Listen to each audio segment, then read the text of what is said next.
সাথে দেখো আরেকটি ভিডিও দেখার জন্য। নমস্কার সবাইকে, আমি সুইটি মন্ত ব্লগে সবাইকে স্বাগত জানাচ্ছি। রাস পূর্ণিমা উপলক্ষে আমাদের কাটলিছড়া শিববাড়িতে কীর্তনে কীভাবে আনন্দ করেছি সেটার একটি ব্লগ ভিডিও নিয়ে এসে গেছি। তো রেডি হয়ে চলে এসেছি আমার বোনদের সাথে। আমাদের ঘর থেকে বেশি দূর নয়, পায়ে হেঁটেই কিন্তু এই মন্দিরে আসা যায়। এটা হচ্ছে খুব জাগ্রত শিব মন্দির।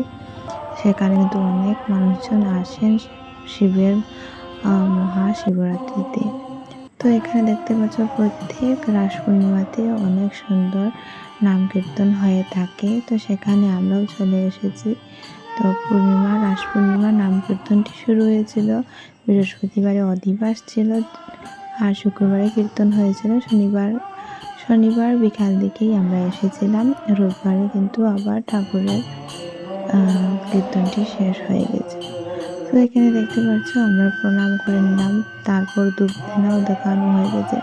তো সব স্থানও রয়েছে, এটা হচ্ছে মহাদেবের স্থান। সব স্থানে গিয়ে প্রণাম করেও চলে আসলাম। তারপরে এখন চলে এসেছি মা দুর্গা যেখানে রয়েছেন ওইখানে। তো মা দুর্গার মন্দিরটাও তোমরা এই ভিডিওর মাধ্যমে দেখে নাও।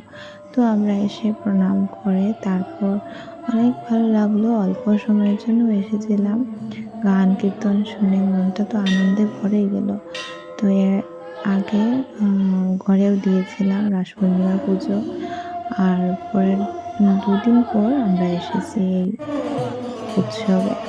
তো এখানে দেখতে পাচ্ছ খুব সুন্দর কীর্তন হচ্ছে। আর আমরা এসেছিলাম বিকাল দিকে, রাত্রিবেলা কিন্তু অনেক ভিড় হয় মানুষজনের। তো এখানে কিন্তু যাওয়ার পালা। আবারও ঠাকুরকে প্রণাম জানিয়ে আমরা নিচে নেমে আসলাম। এখানে 100 কতটি সিঁড়িও রয়েছে। তো সোনাকে খুলে নিয়ে আমরা দুনো বোন উঠেছিলাম। তারপর এখানে নেমে এসে কিছু জিনিসও কেনাকাটা করেছিলাম।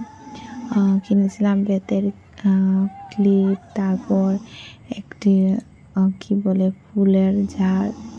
তো এই বছরের রাস পূর্ণিমার মিনি ব্লগটি তোমাদের সাথে শেয়ার করলাম। আশা করি তোমাদের ভালো লাগবে। কেমন লাগলো এই আনন্দের মুহূর্তটা কমেন্ট করে জানাবে। আর এই হচ্ছে আমার ছোট বোন। টাটা সবাই ভালো থাকবে, সুস্থ থাকবে। এই জিনিসগুলো এনেছি।